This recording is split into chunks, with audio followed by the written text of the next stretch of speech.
Subscribe my YouTube channel and click the bell icon. ونصلي ونسلم على رسوله الكريم أما بعد فأعوذ بالله من الشيطان الرجيم بسم الله الرحمن الرحيم میرے نہایت واجب الاحترام قابل صد احترام معزز و مکرم سامعین محترم، آج میں جس موضوع پہ آپ حضرات کے سامنے لب کشائی کروں گا اس موضوع کا نام ہے شان رحمت۔ اللہ رب العزت کی صفات عالیہ میں ایک بہت نمایاں صفت اللہ کی شان رحمت ہے۔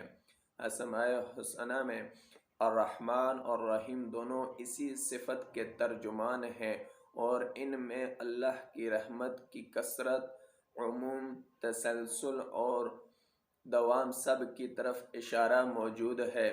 قرآن مجید میں سینکڑوں مقامات پر اللہ نے اپنی صفت رحمت کا ذکر کیا ہے اور حوالہ دیا ہے۔ تمام قرآنی صورتوں کے آغاز میں جو آیت تلاوت کی جاتی ہے اور تمام اہم کاموں کا آغاز جس بول سے کیے جانے کا حکم دیا ہے وہ ہے بسم اللہ الرحمن الرحیم، جس میں اللہ کے رحمان یعنی سب پر مہربان اور رحیم بہت مہربان ہونے کی صراحت ہے۔ قرآن مجید میں مستقل ایک سورت الرحمن کے نام سے موسوم ہے، جسے قرآن کی زینت قرار دیا گیا ہے۔ اس کا آغاز بھی صفت رحمان کے ذکر سے ہوا ہے اور پوری صورت میں ابتدا سے لے کر انتہا تک اسی صفت کے ثمرات اور نمونوں کا بیان ہے۔ اس کے علاوہ بہت سے مقامات پر گنہگاروں، گناہوں اور جہنم کی سزاؤں کے ذکر کے بعد اللہ نے اپنے غفور اور رحیم ہونے کی صراحت فرمائی ہے، اور کئی مقامات پر اللہ تعالیٰ نے اپنی طرف رحمت کی نسبت کی ہے اور کئی جگہ اپنی رحمت کی وسعت کو بیان فرمایا ہے۔ سورۃ الانعام آیت نمبر 54 کے اندر اللہ تعالیٰ فرماتا ہے کتب ربکم علی نفسہ الرحمہ، تمہارے رب نے اپنے اوپر رحمت کا معاملہ لازم کر لیا ہے۔ اور اس ہی طرح سورۃ الانعام آیت نمبر 47 ربکم ذو رحمت واسعہ، تمہارا رب بڑی وسیع رحمت کا مالک ہے۔ اور اس ہی طرح قرآن مجید کے اندر سورۃ الاعراف آیت نمبر 156 کے اندر وَرَحْمَتِي وَسِعَتْ كُلَّ شَيْءٍ، میری رحمت ہر چیز کو محیط ہے۔ اور سورۃ الکاف آیت نمبر 58 وَرَبُّكَ الْغَفُورُ ذُو الرَّحْمَةِ، تمہارا رب بہت بخشنے والا، بڑی رحمت والا ہے۔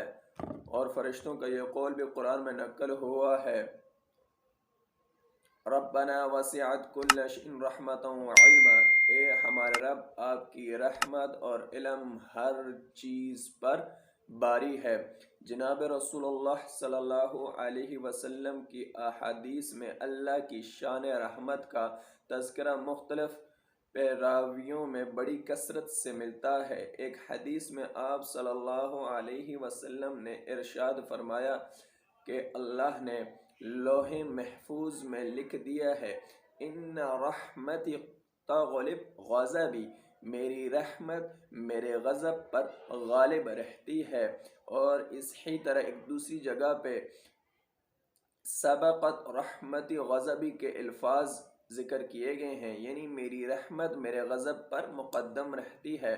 مختلف احادیث میں یہ صراحت ملتی ہے کہ اللہ نے اپنی رحمت کے 100 حصے فرمائے، اس میں 99 حصے اپنے پاس عالم آخرت کے لیے روک لیے اور ایک حصہ دنیا میں بھیج دیا۔ انسانوں، جنوں، حیوانات میں باہم جو محبت، تعلق اور انس پایا جاتا ہے وہ اس ہی ایک حصے رحمت کا اثر ہے۔ اللہ کی شان رحمت کا مظہر ہے کہ اس نے اپنے احکامات سے بغاوت کرنے والوں اور گناہوں میں مبتلا افراد کو توبہ و استغفار اور اپنی طرف رجوع کا حکم دیتے ہوئے ان کو نا امیدی سے نکالا ہے، اور اپنی رحمت کی امیدوں کی ڈور انہیں تما دی ہے۔ جیسے کہ قرآن کے اندر ذکر ہے یا عبادی الذین اسرفوا علی انفسهم لا تقنطوا من رحمت اللہ ان اللہ یغفر الذنوب جميعا انہ هو الغفور الرحیم وانیبوا الی ربکم۔ اے میرے وہ بندو جنہوں نے اپنی جانوں پر زیادتی کر رکھی ہے، اللہ کی رحمت سے مایوس نہ ہو، یقین جانو اللہ سارے گناہوں کو معاف کر دیتا ہے، یقیناً وہ بخشنے والا بڑا مہربان ہے۔ اے میرے وہ بندو جنہوں نے اپنی جانوں پر زیادتی کر رکھی ہے، اللہ کی رحمت سے مایوس نہ ہو، یقین جانو اللہ سارے گناہوں کو معاف کر دیتا ہے،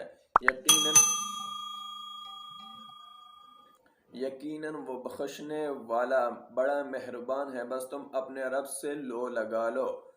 لا تیأسوا من روح اللہ، تم اللہ کی رحمت سے نا امید مت ہو جاؤ۔ بس بھائی اور میرے دوستوں بزرگوں، جو کچھ کہا سنا سب سے پہلے مجھے بعد میں آپ حضرات کو عمل کرنے کی توفیق عطا فرمائے۔ وما علینا الا البلاغ المبین۔